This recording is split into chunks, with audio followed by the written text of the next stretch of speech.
गांधी जी की अहिंसा और रावण की हिंसा, आज दोनों को समझने का दिन है। आज 2 अक्टूबर है, 2 अक्टूबर 2025। और संयोग देखिए कि आज एक तरफ जहां महात्मा गांधी का जन्मदिन है 2 अक्टूबर, वहां दूसरी तरफ आज रावण के लिए उसकी मृत्यु दिवस है। इन दोनों में एक बात मैं बहुत साफ साफ देख रहा हूँ कि गांधी जी की अहिंसा भी असफल हो गई और रावण की हिंसा को सफल होना ही था। तो अगर अहिंसा गलत है तो फिर हिंसा को जीतना चाहिए था, और अगर हिंसा गलत है तो अहिंसा को जीतना चाहिए था। लेकिन गांधी जी की अहिंसा जीत नहीं पाई। गांधी जी की अहिंसा जिन्ना के हिंसा तक से नहीं जीत पाई।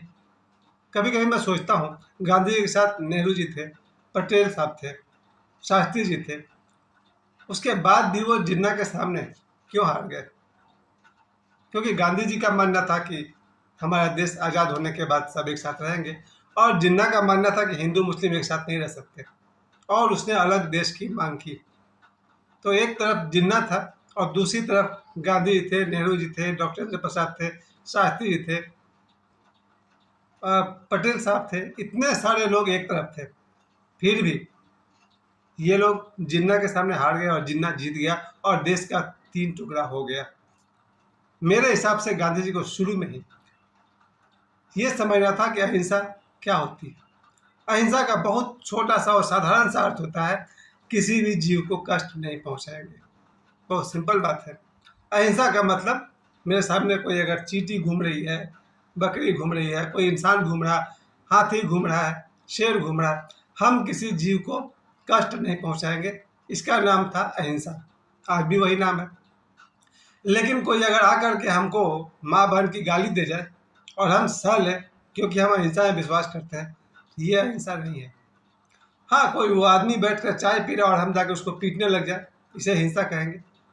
लेकिन अगर मुझे कोई मेरे घर में घुस कर गाली दे बिना मतलब का, क्योंकि भारत हमारा घर था और भारत में घुस आए थे अंग्रेज, तो हमारे देश में घुस करके कोई हमें ही मारे, हमें ही गाली दे और हम कहें कि हम तो अहिंसा को मानते हैं, ये अहिंसा का मतलब नहीं हुआ। अहिंसा मानने वाले सबको ही है, हम सब हैं। कोई नहीं चाहता है कि हम किसी जीव को कष्ट पहुंचाएं। लेकिन अंग्रेज हमें गालियां दे, अंग्रेज हमें मारे पीटे और हम बदले में उसको न गाली दे न मारे पीटे, ये है गांधी जी की अहिंसा। और ये अहिंसा का मतलब नहीं होता है। अगर मेरे हिसाब से गांधी जी ने 3 बातों पर ध्यान दिया होता। पहली बात, गांधी जी भी एक जस्ट जैसे उनका अहिंसा, मैं ये नहीं कह रहा हूँ कि गांधी जी हिंसावादी होते, मैं ये कह रहा हूँ गांधी जी भी अगर कहीं गर्म दिमाग वाले होते, सुभाष चंद्र बोस की तरह होते, सीधा सा काम करना था शुरू में ही। जब गांधी जी ने 1919 के बाद 1920 के बाद अपना आंदोलन शुरू किया है, सुभाष चंद्र बोस, चंद्रशेखर आजाद और उनके ग्रुप के जितने भी सारे लोग हैं, भगत सिंह, अगर इन सबको गांधी जी ने अपने साथ में मिला लिया होता तो इनके सामने अगर जिन्ना बोलता कि हमको देश का बंटवारा चाहिए, तो आज मजा कुछ और आता। लेकिन क्या हुआ, शुरू में ही गांधी जी ने चंद्रशेखर आजाद को, सुभाष चंद्र बोस को, भगत सिंह को, सबको अपने से अलग कर दिया।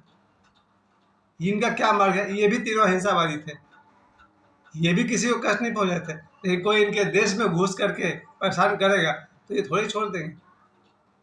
इनका जो अहिंसा है, सुभाष चंद्र बोस का, भगत सिंह का, चंद्रशेखर आजाद का, ये भी तो अहिंसा है। ये कहाँ किसी बैठे बैठाए आदमी को मार रहा है? भगत सिंह ने तो बॉम्ब भी उनके ऊपर नहीं फेंका था ना। अहिंसा तो ये लोग मानते थे, सुभाष चंद्र बोस है, चंद्रशेखर आजाद है, भगत सिंह और भी बहुत सारे लोग थे इधर। लेकिन गांधी जी ने अहिंसा का मतलब ये रखा था, कोई हमें गाली दे, कोई हमें मारे, हम उसको नहीं मारेंगे। मेरे हिसाब से गांधी जी को सुभाष चंद्र बोस, चंद्रशेखर आजाद, भगत सिंह, इन सभी को अपने साथ साथ लेकर चलना चाहिए था, क्योंकि देश हमारा है और ये हमारे देश के बच्चे हैं और हमारी लड़ाई अंग्रेजों से।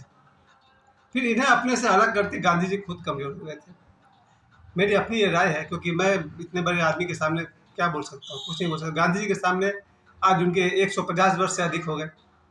1869 यानी 31 साल उधर, 100 साल बीच में, और इधर 25 साल, 156 वर्ष जो मुझसे पहले आए हैं, उनके सामने हम कुछ भी नहीं, काश की तिनका के समान भी नहीं।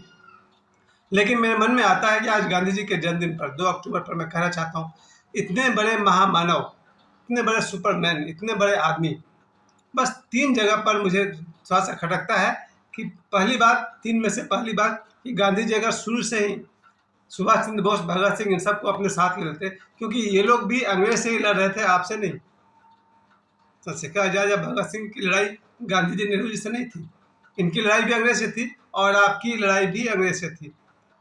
तो इन्हें मिलजुल कर रहना चाहिए था, गांधी जी को इन सबका साथ देना चाहिए था, फिर शायद देश के बंटवारे का नौबत नहीं आता। दूसरी बात, ये तो पहला पार्ट है।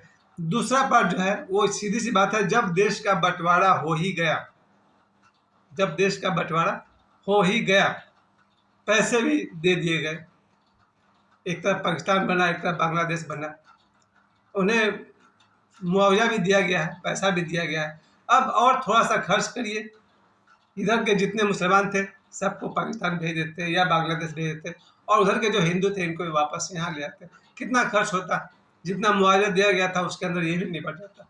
बड़ी साफ साफ रेखा खिंच जाती कि ये रहा आपका देश, पाकिस्तान और बांग्लादेश, और ये जो मुसलमानों के लिए देश मांगा गया था उनको देश मिल गया, अब अपने देश चले जाते।